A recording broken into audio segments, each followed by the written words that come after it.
thank you so much, Paula, for having me here today. It's an absolute pleasure, and thank you so much for everyone who's come to attend. Today, as you may have seen from the advert, we're going to be looking at the tortured tribe within. So what I'm going to be talking about today is coming from the research that I did for my doctoral thesis. We're going to be looking at the existential explorations of the aftermath of trauma. I realized that the title, "The Tortured Tribe Within," is kind of, well, hopefully got some negative connotations for most of us. Torture is not something that we see fondly of, and yes, there are the dark elements that we're going to be speaking about and thinking about today. But what I hope also to present is something, or indeed a way of seeing our experience, a way of communicating with ourselves that can be perhaps something a bit creative, a little bit optimistic. So I suppose I might as well start. I suppose an underlying question that perhaps runs through this presentation that we can hold in mind is, what pains have we been through and why do they still hurt us today? And I say pain specifically rather than trauma or pain in a singular way, because I realize that it's not just that one traumatic or painful event in life which can impact us. It's the big events and the small events. It's the everydays, the difficulties that we go through, which have a fundamental impact on our existence, on the way that we experience life. And especially when these are building up and building up on top of each other, and perhaps they're not getting dealt with, um, or being given space to heal, being given space to be acknowledged, they can just build and build and build and add to this very, very challenging, painful existence for all of us. I suppose being invited here from the SEA, I can imagine many of the audience might be psychological practitioners in some form or another.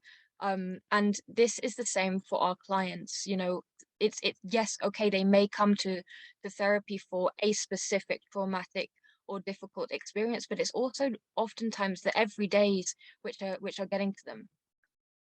So today we're going to be looking at the inevitability of encountering traumatic events. And I say either firsthand or vicariously, because I think it's not only those painful experiences which happen to us, which can have a lasting impact, but it's the traumatic or painful experiences that we can witness from other different ways. We can witness them from our clients. This can have we can absorb that pain. We can watch something really horrific in a movie, and even though it's fictional, it can have a real world impact on us. We can see the news and it can really, really affect us. So we are constantly, and I'm sure, you know, many of us are familiar, if we're listening to this again through the SEA, I can imagine we're quite familiar with existential philosophies, which really point out the kind of that inevitable factor of life, that we are going to be encountering pain along the way. We're going to be looking also at how the aftermath of trauma can pave our way to a journey of either healing or torture or anything in between. We speak often of the painful event, and whether we're addressing that with clients or whether we're thinking about that within ourselves, it's often, there's a lot of attention given and focused onto what that actual event was. But what my research really found was that event is one of many, many, many things which contribute to life existence in general, and how that those different elements of the aftermath, whether that is context that we're in, things that we're exposed to, people that are around us, it's everything that exists within the aftermath of that trauma, which can have a really, really profound impact on whether we are healing from it or whether we are continuing suffering from it. I'm also going to speak, and we can explore together, why having an awareness of what does and doesn't feel right within us is so fundamental in a world of uncertainty. And I bring the word uncertainty, the concept uncertainty, into our presentation for us to kind of hold in mind as we think today, this evening. because life is uncertain. I think anyone that engages with philosophy can have that awareness that life is uncertain. We never quite know what's going to be thrown at us. We never know what pain, what joy might be thrown at us. We never know what people might come, or even if we've really planned for something, even if we've planned and lived a very healthy life, that doesn't stop illness or suffering coming into our life. Even if we've planned and done everything safely, it doesn't mean that we can't fall into unsafe situations. So we have to be able to live in this uncertainty, and a way that we can overcome the fear and the shock of uncertainty is by being able to connect with ourselves in that moment, being able to feel within ourselves what feels right or wrong. And it sounds like a basic ability, and arguably it is. It's something that we are born with. And if you look at children and if you look at animals, they know what does and doesn't feel right within them.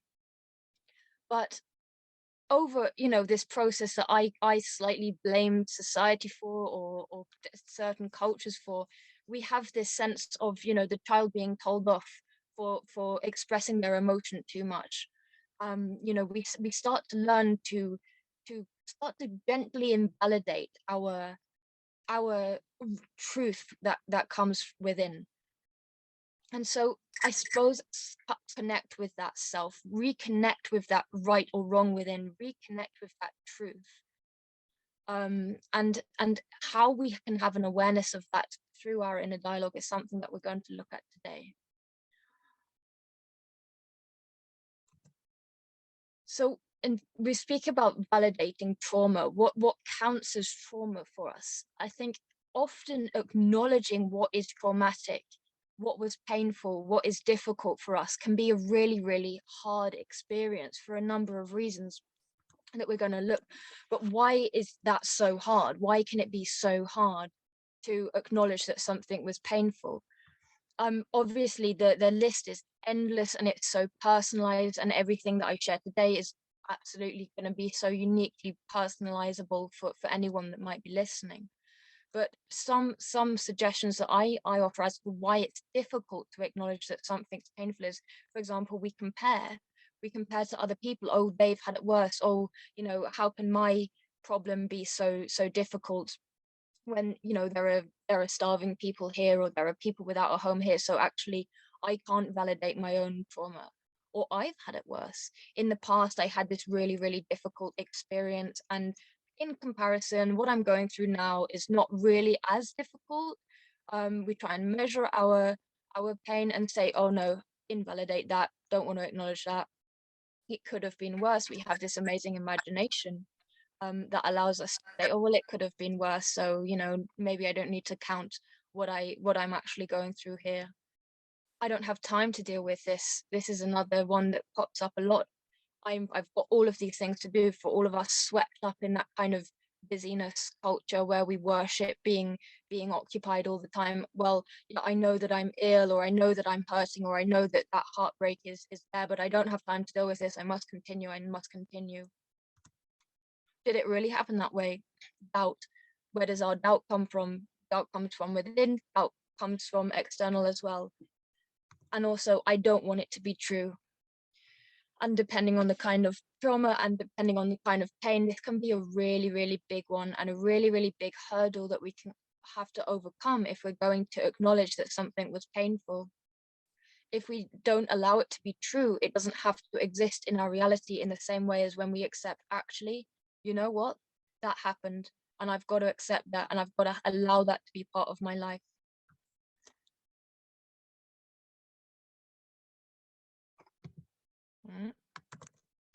So why is it important to validate our trauma? It's really that simple. If we don't acknowledge that something is painful, we can't heal from it. And I think that acknowledgement part is really important, because it's not necessarily about saying, right, I've had this painful experience, however big or small, and I immediately must heal from that. I immediately must face it head on, and I immediately must start to unpick it. It's more a sense that if we can we can allow it to have space, we can allow it to have validation, we can allow it to be acknowledged and say, you're there, and I'm going to listen to myself, I'm going to listen to within, I'm going to trust my truths, and then I'm going to start that process of healing or overcoming, whichever terms we like feel right for us, when I feel ready and when that pain feels ready. I include this quote by Lao Tzu here: the journey of 1,000 miles begins with a single step.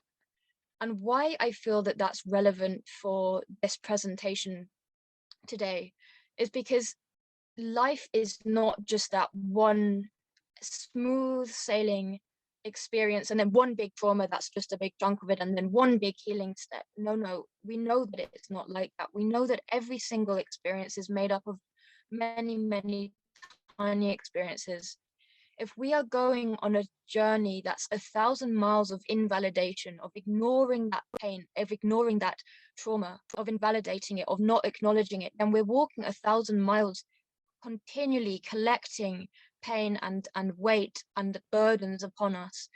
We must be aware of that, because after we are, no matter how long we carry it, at some point it comes back to us. We all know that from our own experiences, from our client experiences. We know that everything that we collect, if it's not dealt with or managed or acknowledged or starting to be explored, it stays with us and it becomes incredibly painful. And of course there is always going to be many different approaches to it, but we can also understand there are offerings from psychologists, from philosophers that say this is so impactful for illness. If we are continually taking on burdens and carrying this along with us on our journey, never doing anything with them, then we are weighted down, we are in continuous agony, and it can manifest in all manner of different ways. So how can we acknowledge and understand our truths? With everything, there are a million different offerings, there are a million different ways to say this is the way or this is the way.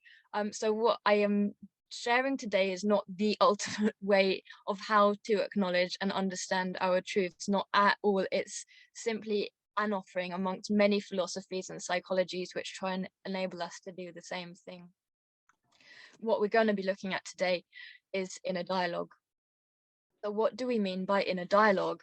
What do I mean by inner dialogue? It's been the question, haunting me. It hasn't been haunting me, but it's been the question that's been with me and part of my journey for probably the last 4 or 5 years now, during my studying. The definitions are ultimately incredibly ambiguous. Different psychologists have offered many different definitions, but ultimately the definition that I've kind of consolidated from all of these different offerings was that our inner dialogue is the experience of conversing with oneself within one's thoughts. And I also want to include Libdam's definition here. Libdam speaks about what the individual experiences, feels, and thinks, but does not yet necessarily share in actual conversation. And I want to highlight that it's that sense not just of speaking, but of experiencing, of feeling and thinking as well. When we are using the word dialogue, when we are using the word conversing, when we are using the word communicating, there's a lot of association with words. But as we all know, communication is far beyond verbal. It is that experiential, it's that embodied, it's about that feeling, it's about that all the manner of which that we can communicate within ourselves, within the world, with nature, with animals, with other people, with the spirits. We can communicate in so many more ways than dialogical. So I invite us to bear that in mind from the outset of this presentation, that when we're talking about inner dialogue in this way, let's try to not just live within the cognition, let's try not to just live within the thinking, and let's be open to this reminder that it's about the experiencing, feeling, and the thinking as well. there are different terms that are used, self-talk, inner speech, but I went with inner dialogue. It's really, really difficult to measure how much inner dialogue is, and it's interesting because, of course, being on Zoom, I can see my screen, but I can't see other people, and I think people are hiding their screens anyway. It's not like in a room when you present, and so I don't know how many people can actually relate to that term of inner dialogue. It's something that was interesting during my studies, that when I was speaking to people from all different walks of life, they was saying inner dialogue. Nobody ever speaks to me about that, but I really know what you mean. And actually, if I think about it, I know so much about my inner dialogue. And if people get quite excited, people have been getting quite curious about exploring the different parts of their inner dialogue in the way that I'm about to present. It was really quite an interesting additional part of my research journey to realize that I'm exploring something that is experienced throughout the population, but it's something that we rarely speak about, but we can often all pretty much identify with. And I give a little bit of background because this presentation I'd like to focus a little bit more on my conceptualization of this inner tribe that we have, but a little bit of background just to help us understand that it's not a modern conceptualization.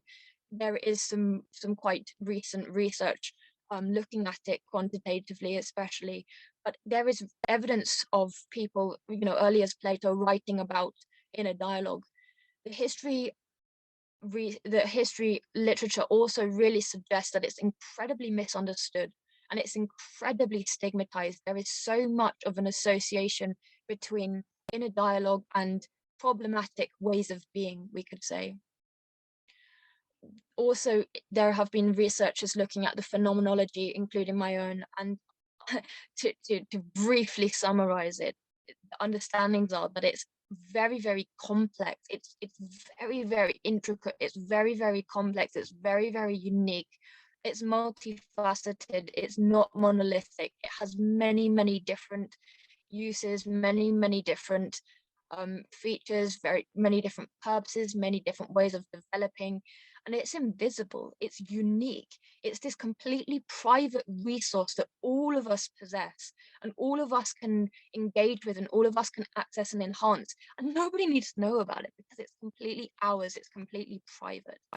A lot of the research, like I've mentioned, it focuses on the problem, it can focus on the pathologies and performance. So for example, it's quite common to see depictions of sports players, athletes, speaking to themselves, you can do this, come on, you can do this. And this is kind of the unstigmatized way we expect the athletes, even at the ball games, we can see everyone having a huddle and then speaking to themselves or egging themselves on. But even the pathologies is really, I suppose, what I have a problem with, especially which came out with all this kind of stigmatized mythical understandings of what inner dialogue is and how that can be incredibly painful, what that stigma can do to people in the aftermath of trauma. Even the way that movies and media depict the pathology of inner dialogue, it is so detrimental because everything that we're exposed to, it feeds into our inner dialogue, it feeds into the way that we perceive the world. We have these kind of depictions of people, that strange person on the street in the dark alley walking around talking to themselves, but the research, if we're looking at it from a developmental perspective, is suggesting that even as a young child, we are forming this personal dialogue, let's say not inner dialogue, but personal dialogue. We see the children chatting to themselves, playing with their toys, and we think, oh, that's so cute, little child learning to communicate with themselves, learning to communicate, learning to understand the world. And then suddenly there's this unwritten rule within society which says, that inner dialogue, that dialogue needs to be turned inwards now. We need that to be, smushed away. We don't want to hear that. And it gets to that certain age of, we call it perhaps developmental stages. Oh, that child really shouldn't be still talking to themselves. Is there something wrong with them? And goodness forbid, an adult dare to kind of communicate with themselves. We even see this in movies, either, you know, the full-blown portrayal of people with multiple personalities or schizophrenia, very, very stigmatized, judgmental depictions of pathologies. Um, but also there is very limited research into inner dialogue and trauma in specifically. It's very, very focused on that pathology and that performance, rather than specifically on trauma, which is what I started to look at. Also, the research that is looking at it kind of from a more philosophical angle suggests that it's really strongly related to meaning making, and that's exactly what I found. So why did I bother to spend 4 years looking into inner dialogue and trauma? Well, I found it particularly an interesting and meaningful concept within my own life. I think in words a lot. I think in a very, very, my inner dialogue is very, very, very intense. And for many, many years, I assumed that this was how everybody experienced inner dialogue. This was just what it meant to be human, how it was to exist. And I must have had conversations that with friends at the time, years and years ago, and realized actually maybe this is not how everybody experiences it. So that kind of inner researcher within me started to have a little look around, and I was absolutely fascinated to see that not everyone experiences it in the same way at all. But like I've mentioned, we rarely actually communicate about that, even though it's such a fascinating topic to look into.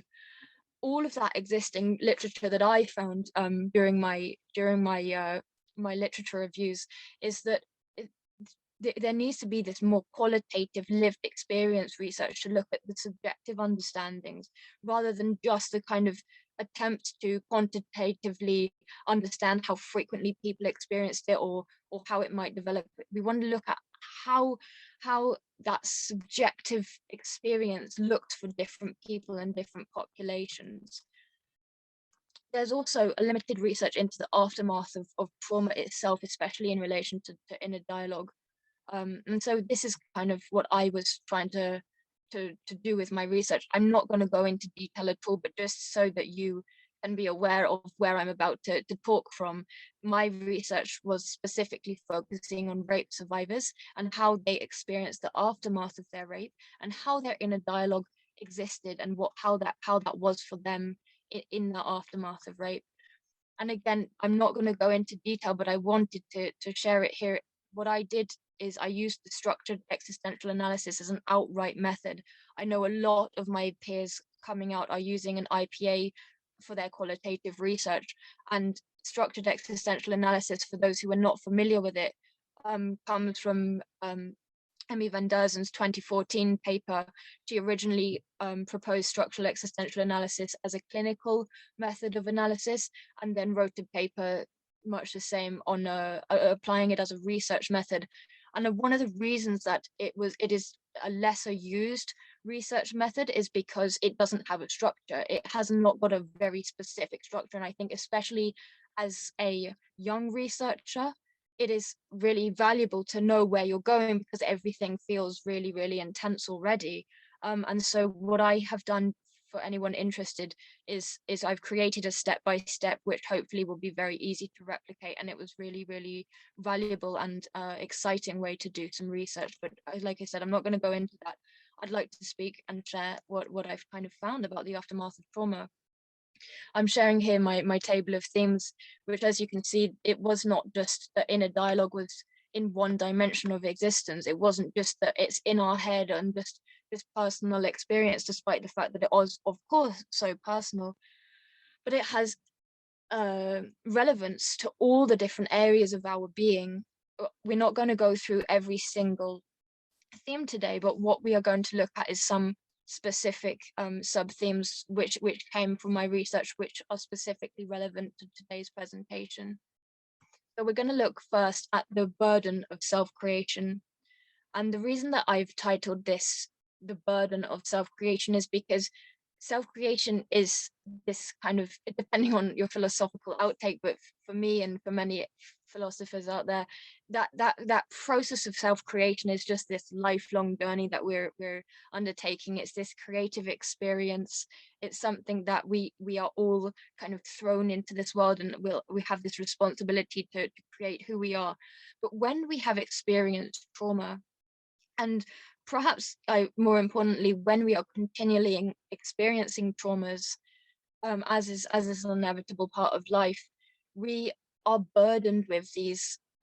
We have, there is no choice. They have to become part of our story in some way, and it's down to us how we carry that burden, what we do with it, whether we take it on board, whether we deny it completely, whether we carry on other people's burdens as part of our self-creation. All of this, but there is that essence that really came out, that it's just this weight. We can no longer exist as our original self, or our self pre that traumatic experience, without it being part of it. Not if we want to live authentically, not if we want to be true to ourselves. Another sub-theme that I wanted to share today when considering the aftermath of trauma is this concept of wolves in sheep's clothing. And I feel kind of bad to use this sub-theme, because I realize, the animals don't need, they've done nothing to have these connotations with them. Wolves have never done anything to need to be the baddies in this kind of phrase that we use. But for me, the phrase just really kind of depicts and gives that impression of what we're trying to share here, which is that anyone, anywhere, anytime can hurt us. And this is something, depending of course on the type of trauma, but it's something that we can learn through traumatic experiences, and we can never unlearn this. We can never change that fact of life. What do we do then in the aftermath of our trauma, when we've worked out that any place, any person, any moment in time might potentially be unsafe? What do? Do we suddenly see the whole world as wolves? Do we suddenly see the whole world as scary and fearful and dangerous and in potential harm? Or do we see the world as positive and as sheep, if for the sake of this, do we deny the fact that the wolves exist, and do we just continue life as if it's bliss? And then perhaps the downside of that might be that we're then caught out in shock and surprise every time something bad happens to us. Again, this is all just that part of our choice and the important responsibilities that we must take to cope and exist in a life after trauma. Another part that I would like to share is also this concept of power. Now, we as people we'd like to think that we have control, that we have power over all of our experiences, over, our attitude towards our suffering, but this is obviously not always the case, and it's a lot easier said than done. People and experiences can have power over us in really, really immense ways. Oftentimes, it can be the most overwhelming part of our life beyond traumatic events. For many, many, many months, many, many, many years, everything can be surrounded by that other person having power or control. Anniversaries of the experience, for example, the clothes that remind us of that, the sounds, the songs, the smells, everything again, that communication, let's remember, not just verbal, but everything felt and experiential and embodied as well. So how do we master that power? How do we negotiate that power? How do we claim that power? And so that we may best have a better experience in a life after trauma. Another big finding for me is this importance of just really iterating to anyone that will listen, the detrimental impact that myths and stigmas around any experience can have.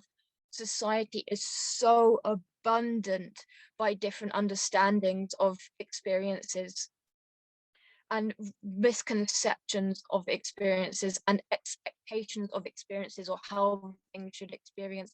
The damage that that can be done when we internalize these myths and stigmas and take it as our own is just so fundamental. I think, of course, I did my my research on rape, and so I'm specifically probably thinking about the rape myths, this sense of blaming because, oh well, I went out wearing a short skirt and so that was my fault, or I chose to get into their car and so it was my fault.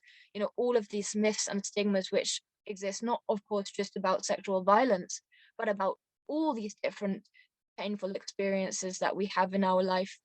How are we enabling ourselves to actually even distinguish between what is of our value and what is society's value, what is our understanding of our reality and what is society's understanding?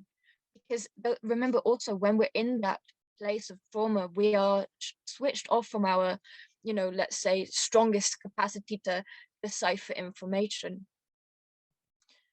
A labeled life is another part of this. When we experience a trauma, we can often be labeled. Let's say, so our spouse dies and we are then left a widow. Do we take that label? Do we choose to live as a widow, or do we choose to live as ourselves, or something else? Do we stay the wife or husband? Um, Again, with victim traumas, we have that label victim, that label survivor. But to be a victim means that the event has to happen, means, like we were sharing at the beginning, exploring at the beginning, to be that, you have to accept that that experience have happened to you. Maybe you're not ready to, maybe we're not ready for the labels which other people give us, or that we might maybe read in an article or in a newspaper or wherever, and we think, gosh, that relates to me, but I don't want that to be part of us. And who says that we should or shouldn't accept that label as part of our identity? Also, blame, that sense of feeling responsible from our trauma, is just excruciating. And this, in every single nook and cranny of my research, that blame was just possibly the strongest form of venom when it came to healing that biggest sense of torture. This blame can come from others, this blame can come from ourselves. Perhaps one of the most shocking, the more sad parts of undertaking this research and reflecting on this research is that it's not the randomers, it's not the strangers, it is not, the faceless, nameless people which often assign blame to people after they experience some kind of trauma. It's often the people closest to them. Why this happens, I have my hypotheses, trying to look at it often from a compassionate point of view, as if, that person blames them because they don't want it to be a reality, and saying, no, that didn't happen, or, oh, you shouldn't have done that, or I told you not to do that. Maybe it helps them to pretend that the situation wasn't as bad. It's totally a hypothesis. Haven't looked into it. I would like to look into it. But ultimately, that sense of blame that we experience from other people and internalize within ourselves is absolute poison. This is torturing our tribe, it's torturing ourselves, and physical and emotional and experiential pain which comes from it is absolutely such an agony within the aftermath of trauma. And this, yes, this is kind of the summary of what I'm trying to say here, is that external world directly influences our internal experiences, and this is something that we have to be so mindful of, so aware of, in anything that we do. So how can we cope in the aftermath of trauma? We've spent, all of this time hearing about the darkness, but maybe there's some light that I can possibly shed. I like this quote from the Buddha, which says, "We are what we think. All that we are arises with our thoughts. With our thoughts, we make the world." And so I like this concept of the fact that we have control. For me, this quote gives us this sense of having control over the world that we create, but it's that sense of responsibility too. We have to be careful about what thoughts we're bringing up, and therefore how we're perceiving and experiencing that world. And one way that I propose that we might be able to do that is through our private inner resources. how we can have awareness of ourselves. This is how we can create the world. And I've conceptualized this inner tribe. Now, before I introduce this inner tribe, I want to make some points. This inner tribe is a relational entity. It's a relational community, much like any, in-person connection. We have to relate. It takes two to make anything happen. So if we're only engaging with one part of our inner tribe, we are going to have a much stronger relationship with that part of our inner tribe. It can be colonized by external influences, like we've spoken, and kind of like this entire presentation is alluding to. We don't want to be torturing that tribe, but oftentimes we find that it is. It requires attention, focus, and engagement to actually be able to experience and connect with and communicate with that inner tribe that we have.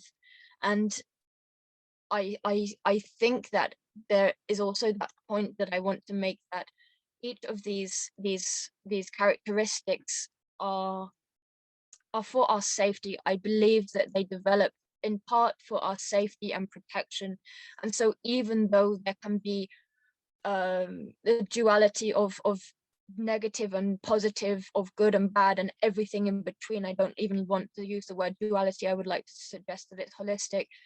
I like to argue that even though sometimes it can be really painful, often it comes from a safe and protective place. And especially if you explore deeper within that for yourself, or with your client, or with your friend, you can often find a familiar person in your own life, influence in your own life, which might have led that part of your tribe to develop.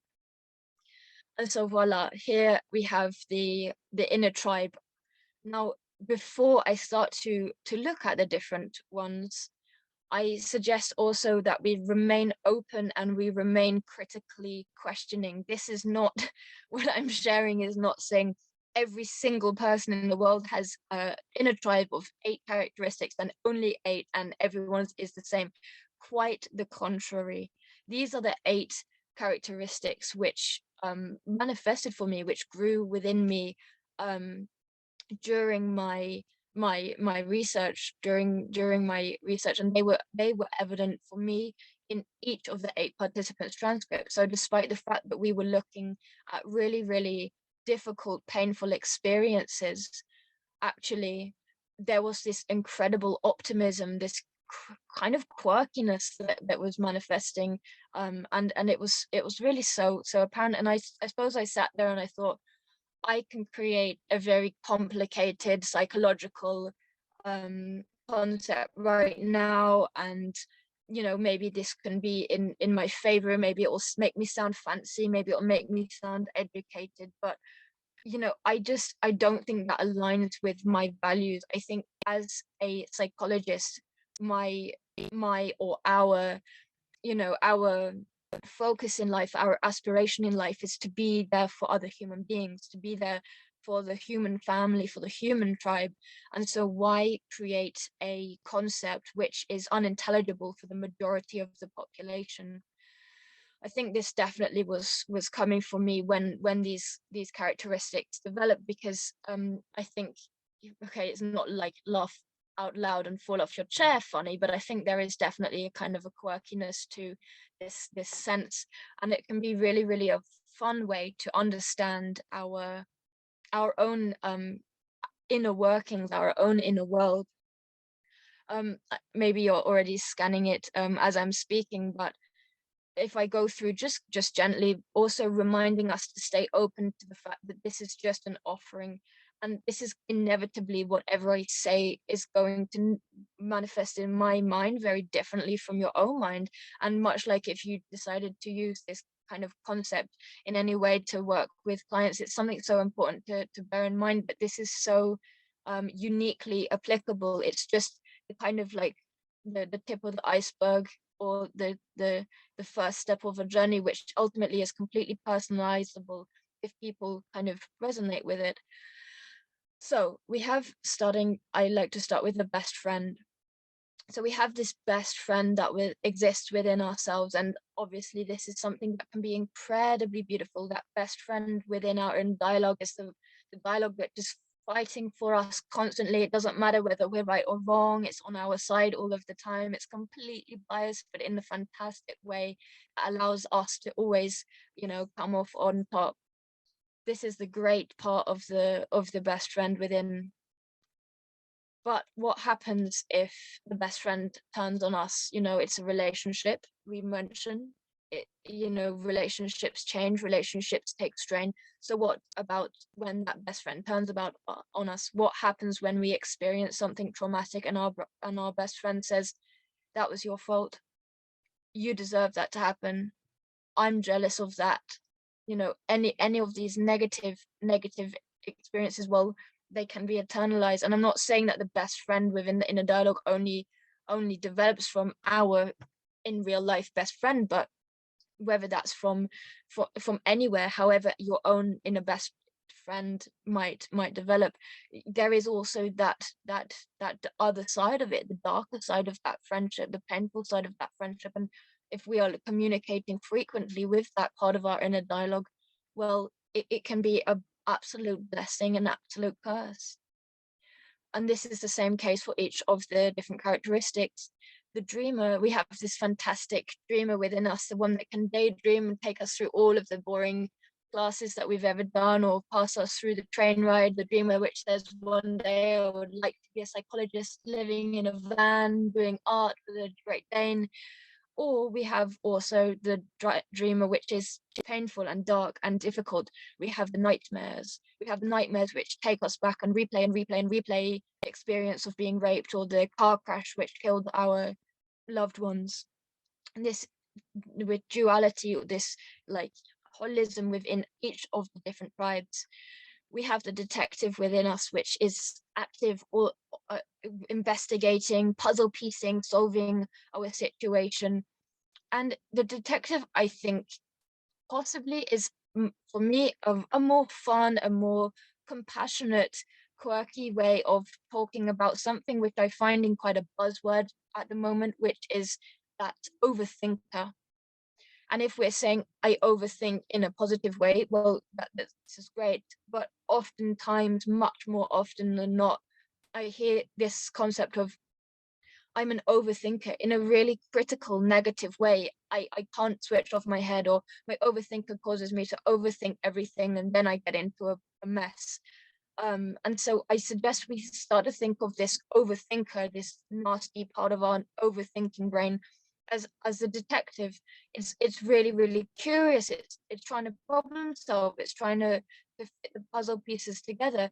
But we can say, detective, thank you so much for all of your hard work, and you're doing a really great job. And I know you're gonna, solve this, but you can take some time as well. You can take some time to step away. You can take some downtime now, because it's really quite exhausting for me.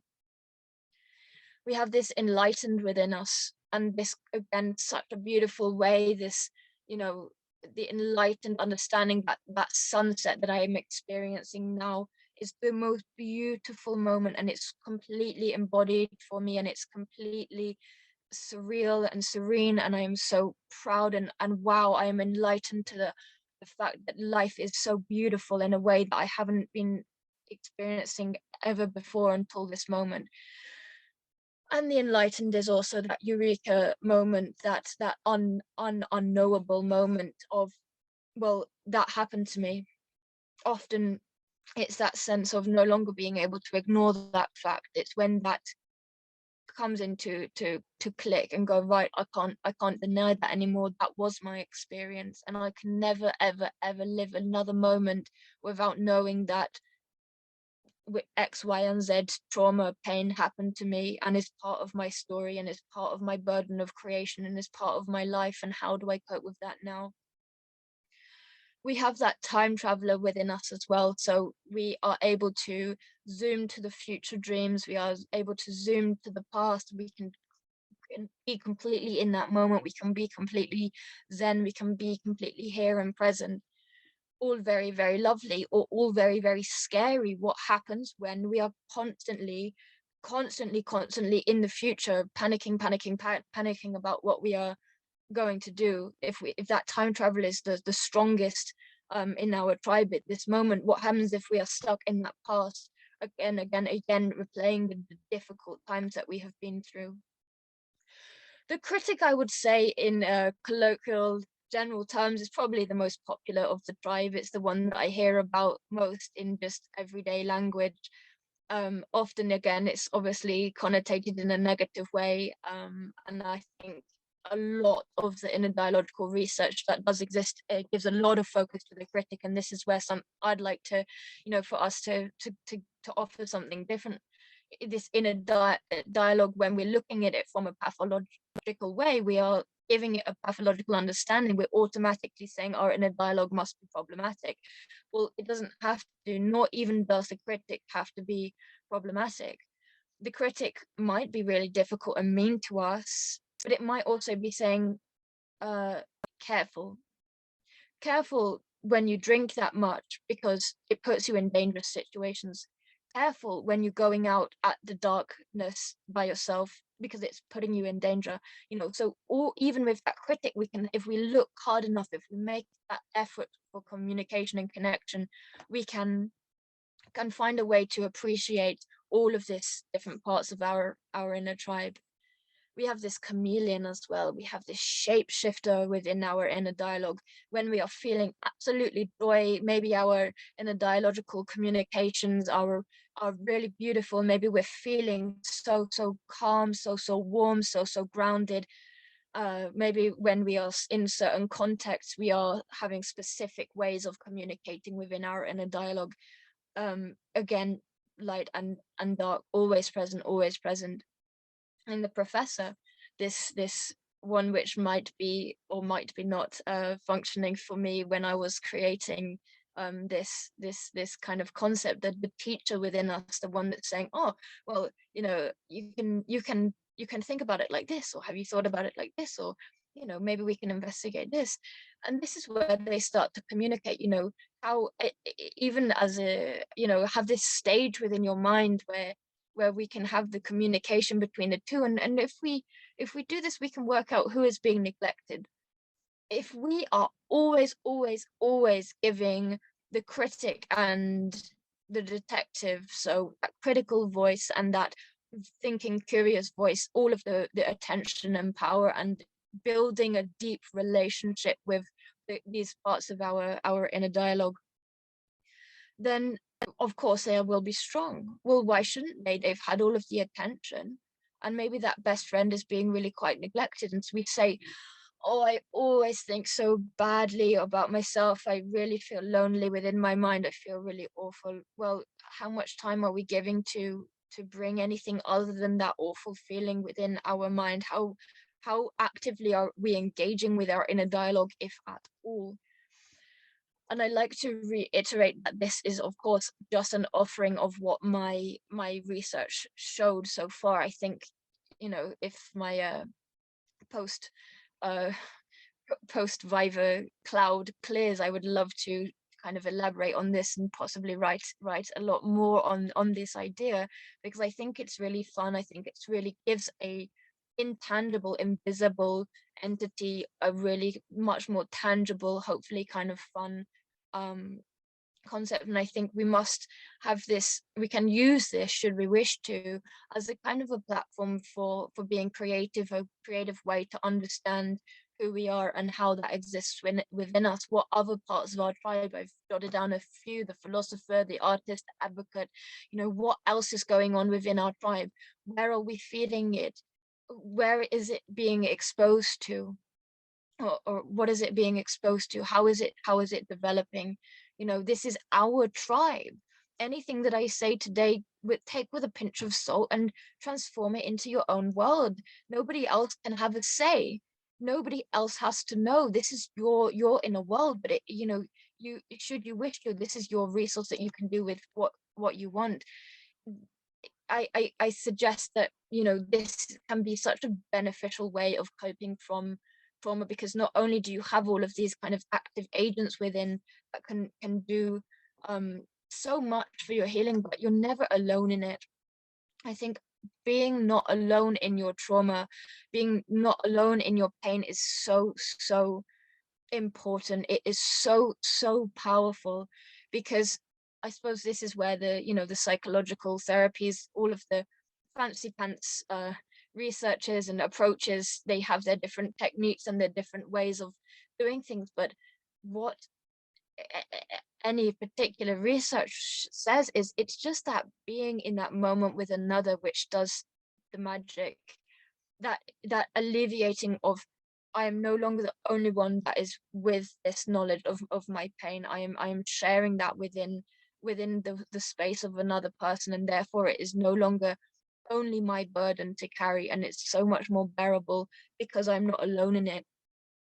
I think also when it comes to pain, human beings have this incredible way of exploding their pain as if it is both the most humongous thing in the whole world and enveloping their entire world, but also that it's only them that has ever experienced it quite like that, and that makes them wrong, or that makes them embarrassed, or that is worth being ashamed about or being blamed about, you know. And so it's this balance of, if we can create that healthy communication within in a tribe, we have this ability to have this team within us, this community within us, which says you're not alone, you know, you're absolutely not alone. We must be so mindful of what is influencing, who is influencing us, why they're influencing us, how long they've been influencing us for, whether they're still valuable now, whether they might, you know, we can say, actually, you know, that was really important for me at that time of life, but maybe it's time to move it away. And again, not just that cognition. Really want to reiterate that even though we're using the words dialogue, even though that we're thinking about communication, this is so beyond verbal. This is so, you know, maybe we think in words, but are there sentences, are there pictures, are there feelings, is there songs, is there sounds, is there anything else that is going on? Let's get away from just being in our head and move towards being in our heart, in our whole being. I like this quote. It says, you know, how do you spell love? You don't spell it, you feel it.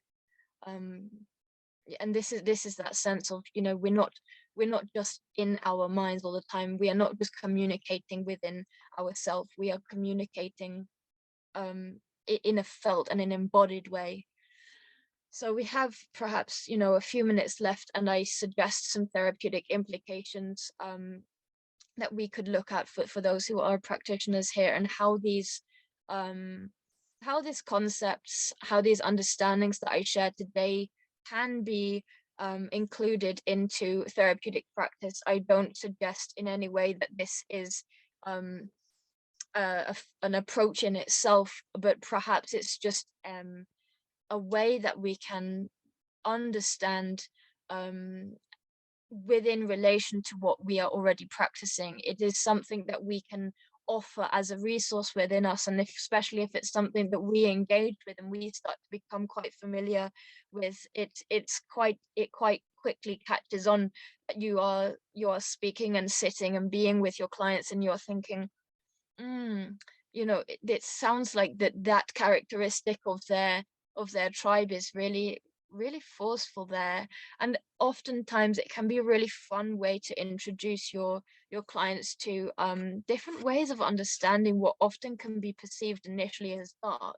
And actually, if we're looking down, and this is where, for example, internal family systems and Richard Schwartz's work, I think the main similarity between that is the way that it doesn't demonize the potentially difficult parts of that in a world.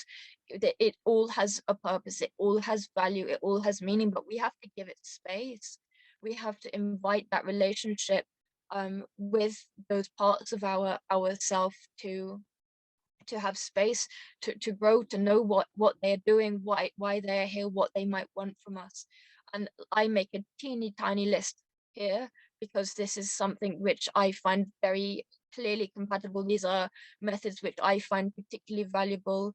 I know Alfred Lengel speaks specifically about the inner dialogue, very explicit mentions of the inner dialogue in his personal existential analysis.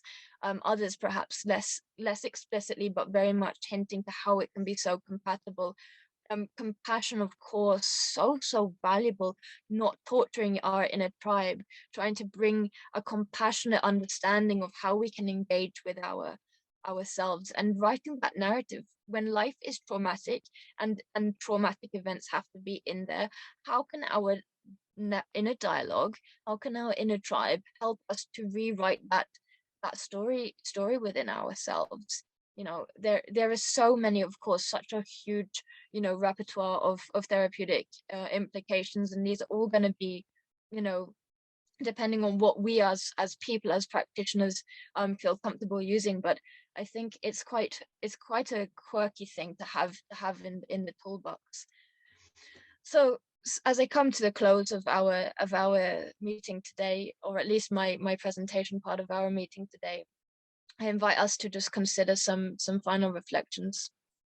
Our experiences as human beings are unique and ever changing, and I mean, this is hopefully me just stating something that you know deeply and that you have heard many times, but it's so, I think, so important to remember that it's all unique.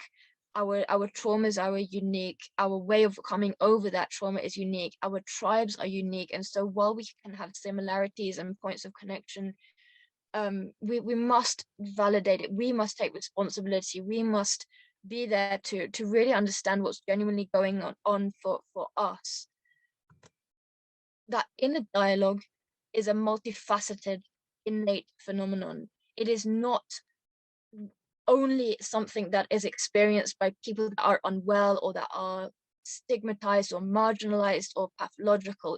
This is a painful way of labeling it for the people who are experiencing those symptoms in a more painful way, or in a way that could be, deemed by followers of the DSM-5.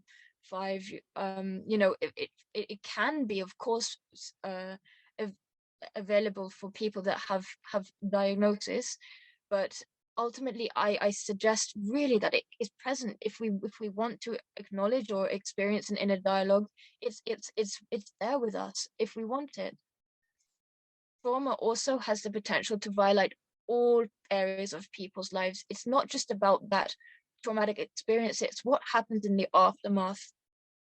It shatters the world. It can shatter the preconceived ideas, or the previous ideas of what life was about, of what existence was about.